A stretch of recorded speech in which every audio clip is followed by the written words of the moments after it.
நாளை முடங்குமா இலங்கை? போராட்டத்தில் குதிக்கும் 200க்கும் மேற்பட்ட தொழிற்சங்கங்கள்.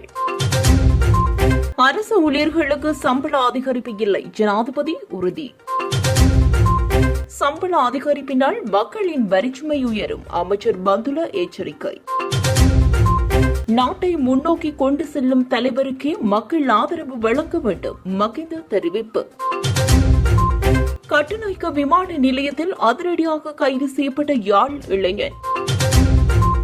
13 அபாய வலயங்களாக சுகாதார பிரிவுகள், வலுப்பெறும் டெங்கு நோய். சுற்றுலாத்துறையினால் மில்லியன் கணக்கில் வந்து குவிந்துள்ள டாலர்கள். இலங்கை கிரிக்கெட் அணியின் தலைமை பயிற்சியாளராக சனத் ஜெயசூரிய.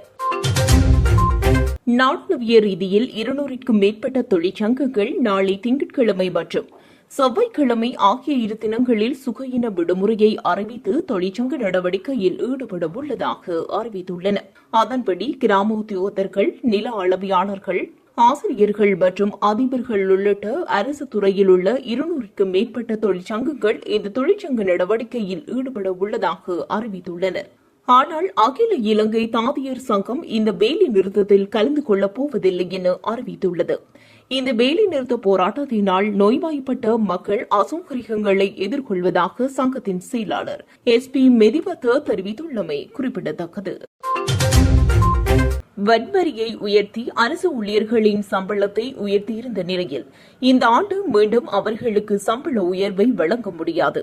அவ்வாறு சம்பள உயர்வை வழங்கினால் மக்கள் சிரமத்திற்குள்ளாகுவார்கள் என்று ஜனாதிபதி ரணில் விக்ரமசிங்கே தெரிவித்துள்ளார். சட்டத்தை மதிக்கும் நாடு எனும் தொனிப்பொருளில் வெள்ளவாய பொது விளையாட்டரங்கில் நேற்று நடைபெற்ற ஊவா மாகாண சமூக போலீஸ் குழு உறுப்பினர்களின் வலுவூட்டல் செயலமர்வில் கலந்து கொண்ட போதே ஜனாதிபதி ரணில் விக்ரமசிங்கே இதனை தெரிவித்துள்ளார். அவர் தொடர்ந்தும் தெரிவிக்கையில், நாட்டின் பொருளாதார நெருக்கடியில் இருந்து இன்று நாம் மீண்டு வருகின்றோம். கடந்த 2-3 வருடங்களில் பல பிரச்சினைகளை எதிர்கொண்டோம். சிலர் வாழ்வாதாரத்திற்காக திருடுகின்றார்கள். ஆனால் இன்று சிலர் போதைப்பொருள் வாங்குவதற்கு திருடுகின்றார்கள். இப்போது படிப்படியாக பொருளாதாரத்தை சீரமைத்து வருகின்றோம். கடனை திருப்பி செலுத்துவதற்கான சலுகைகளையும் பெற்றுள்ளோம். நாட்டில் புதிய பொருளாதாரத்தை உருவாக்கும் பணியில் ஈடுபட்டுள்ள அதேவேளை அரசு நிதி முகாமைத்துவத்திற்கான பணிகளையும் முன்னெடுத்து வருகின்றோம். அரசு நிதி சட்டம், அரச கடன் சட்டம், மத்திய வங்கி சட்டம் ஆகியவையும் தயாரிக்கப்பட்டுள்ளன. நாம் இப்போது வரவு செலவுகளையும் முகாமைத்துவம் செய்ய வேண்டியது அவசியமாகும். கடந்த காலங்களில் குறைந்த வருமானம் பெறும் மக்களுக்கு நிவாரணம் வழங்குவதற்காக ஆஸ்பிஸ்மர் திட்டத்தை நடைமுறைப்படுத்தினோம். மேலும் அரசு ஊழியர்களுக்கு 10,000 ரூபாய் சம்பள உயர்வும் வழங்கப்பட்டது. நாட்டு மக்கள் எதிர்கொள்ளும் சிரமங்களை நாங்கள் புரிந்து கொண்டுள்ளோம். எனவே நாட்டின் பொருளாதாரத்தை ஸ்திரப்படுத்தல், மக்களுக்கு நிவாரணங்களை வழங்கும் பணிகளை ஒரே நேர்கோட்டில் செய்து வருகின்றோம். இப்போது சிலர் சம்பள உயர்வு வேண்டும் என்கின்றார்கள். இது கடினமானதாகும். ஆசிரியர்களுக்கு 2022 சம்பள உயர்வை வழங்கியுள்ளோம். மேலும் 2024 10,000 ரூபாய் உதவித்தொகை வழங்கப்பட்டது. எனவே அந்த கோரிக்கைகள் நியாயமற்றவை. அவர்கள் 2 சலுகைகளை பெற்றாலும் மற்றவர்களுக்கு 1 சலுகை மட்டுமே கிடைத்தது. அத்துடன் அபிவிருத்தி உத்தியோகத்தர்களும் முகாமைத்துவ உதவியாளர்களும் சம்பள உயர்வை கோருகின்றனர். இந்த சம்பள உயர்வு செய்தால் கொடுக்க அரசாங்கத்திடம் பணம் இல்லை. ஆனால் வரியை அதிகரிக்க வேண்டும். இப்போது 18% வட் வரி வசூலிக்கப்படுகின்றது. சம்பள உயர்வு வழங்க மீண்டும் வட் வரியை அதிகரிக்க வேண்டும். மக்களால் அதை தாங்க முடியாது. மேலும் 10 லட்சம் அரசு ஊழியர்களே நாட்டில் இருக்க வேண்டும். இப்போது 15 லட்சம் பேர் உள்ளனர். சிலர் 5 லட்சம் பேரை சம்பளம் இல்லாத விடுமுறையில் அனுப்ப சொன்னார்கள். கொடுப்பனவுகளை பின்பு செலுத்தலாம் என்று கூறினர். 10 லட்சம் பேருக்கு சம்பள உயர்வு வழங்க வட் வரி 18% உயர்த்த வேண்டியுள்ளது. அப்போது எவரையும் திரும்பி அனுப்ப வேண்டாம் என்று நான் கூறினேன்.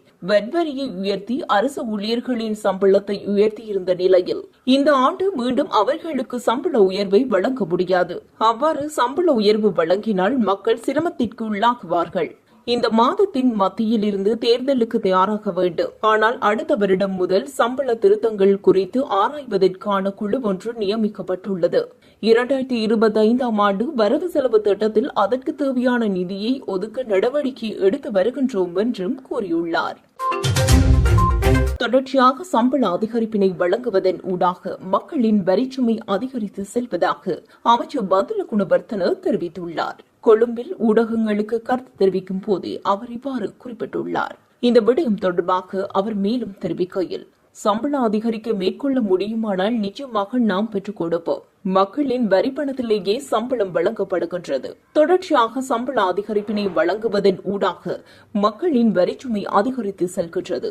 நாட்டின் வரிப்பணம் முழுவதையும் சம்பளம் வழங்குவதற்கு செலவிட முடியாது. ஏனெனில் வரிப்பணம் முழுவதனையும் சம்பளம் மற்றும் கொடுப்பனவுகள் வழங்குவதற்கு செலவிடுவதன் மூலம் நாட்டை முன்கொண்டு செல்ல முடியாது. எனவே தற்போதைய நிலையில் முன்னெடுக்கப்படும் தொழிற்சங்க நடவடிக்கைகளானது அரசியல் பழிவாங்கல் செயற்பாடாகும் என அமைச்சர் பந்துல குணவர்த்தன தெரிவித்தார். சவாலை ஏற்றுக்கொண்டு இந்த நாட்டை முன்னோக்கி கொண்டு செல்லும் தலைவருக்கே மக்கள் ஆதரவு வழங்க வேண்டும் என முன்னாள் ஜனாதிபதி மஹிந்த ராஜபக்ஷ தெரிவித்துள்ளார்.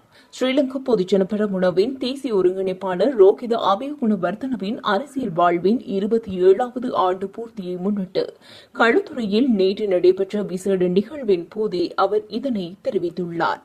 நாடு நெருக்கடியை நோக்கிய சந்தர்ப்பத்தில் நாட்டை பொறுப்பேற்க தயங்கியவர்கள் இன்று நாட்டில் ஆட்சி அமைக்கும் கனவில் உள்ளனர். நெருக்கடி ஏற்பட்ட போது நாட்டையும் நாட்டு மக்களையும் பாதுகாக்க முடியாதவர்கள் இன்று மக்கள் மத்தியில் சென்று தங்களுக்கு தேர்தலில் ஆதரவளிக்குமாறு கோருகின்றனர். நாட்டை மீண்டும் பாதாளத்திற்கு இட்டுச் செல்வதே அவர்களின் நோக்கமாகும்.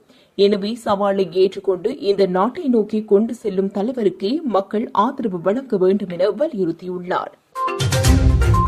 சட்டவிரோதமான முறையில் வெளிநாடு செல்ல முற்பட்ட தமிழ் இளைஞன் கட்டுநாயக்க விமான நிலையத்தில் கைது செய்யப்பட்டுள்ளார். யாழ்ப்பாணத்தைச் சேர்ந்த 27 வயதான இளைஞனே இவ்வாறு விமான நிலைய அதிகாரிகளினால் கைது செய்யப்பட்டுள்ளார். சவுதி அரேபியாவின் தமாம் நோக்கி புறப்படவிருந்த ஸ்ரீலங்கன் ஏர்லைன்ஸ் விமான நிறுவனத்திற்கு சொந்தமான ஜூஎல் 263 விமானத்தில் பயணிப்பதற்காக விமான நிலையம் சென்றுள்ளார். இதன்போது குறித்த இளைஞனின் கடவுச்சீட்டில் சந்தேகமடைந்த அதிகாரிகள் பரிசோதனையை மேற்கொண்டுள்ளனர். ஆள்மாற்றம் செய்யப்பட்டு கடவுச்சீட்டு பெறப்பட்டமை விசாரணையில் இருந்து தெரியவந்துள்ளது. இந்த மோசடி நடவடிக்கைக்காக 1.8 மில்லியன் ரூபாய் பணம் வழங்கப்பட்டதாக சந்தேக நபரான இளைஞன் தெரிவித்துள்ளார். கைது செய்யப்பட்ட இளைஞன் மேலதிக விசாரணைக்காக கட்டுநாயக்க விமான நிலைய குற்றப்புலனாய்வு பிரிவினரிடம் ஒப்படைக்கப்பட்டுள்ளார்.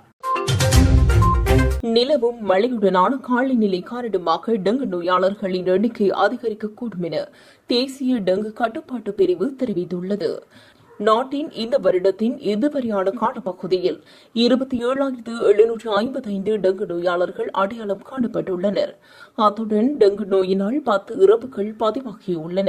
இந்த நிலையில் 13 சுகாதார வைத்திய அதிகாரி பிரிவுகள் டெங்கு அபாய வலயங்களாக அடையாளம் காணப்பட்டுள்ளதாக தேசிய டெங்கு கட்டுப்பாட்டு பிரிவு தெரிவித்துள்ளது. இலங்கை மத்திய வங்கியின் சமீபத்திய அறிக்கையின்படி சுற்றுலாத்துறையின் மூலம் இலங்கையின் வருமானம் 2024 முதல் 6 மாதங்களில் 1.5 பில்லியன் டாலர்களாக உயர்ந்துள்ளது. அதன்படி நாட்டின் முதல் பாதியில் சுற்றுலா பயணிகளின் வருகை 1.01 பில்லியனை எட்டியது. இது 2023 ஆண்டின் இதே காலகட்டத்துடன் ஒப்பிடுகையில் 61.7% அதிகரித்துள்ளது. இந்நிலையில் ஜூன் மாதத்தில் மட்டும் சுற்றுலா வருவாய் 113.4 பில்லியனாக பதிவாகியுள்ளதுடன் கடந்த ஆண்டு ஜூன் மாதத்தில் 100.3 பில்லியனாக பதிவாகியுள்ளது. இதேவேளை 2024 முதல் 6 மாதங்களில் வெளிநாட்டு தொழிலாளர்கள் அனுப்பிய பணம் மொத்தம் 3.14 பில்லியன் ஆகும். இது கடந்த ஆண்டு இதே கால பகுதியில் 2.82 பில்லியனாக பதிவாகியுள்ளது. சுற்றுலா மற்றும் தொழிலாளர்களின் பண பரிமாற்றங்கள் நாட்டிற்கு சிறந்த வெளிநாட்டு வருவாய் ஈட்டித் தருபவையாக காணப்படுகின்றமை குறிப்பிடத்தக்கது.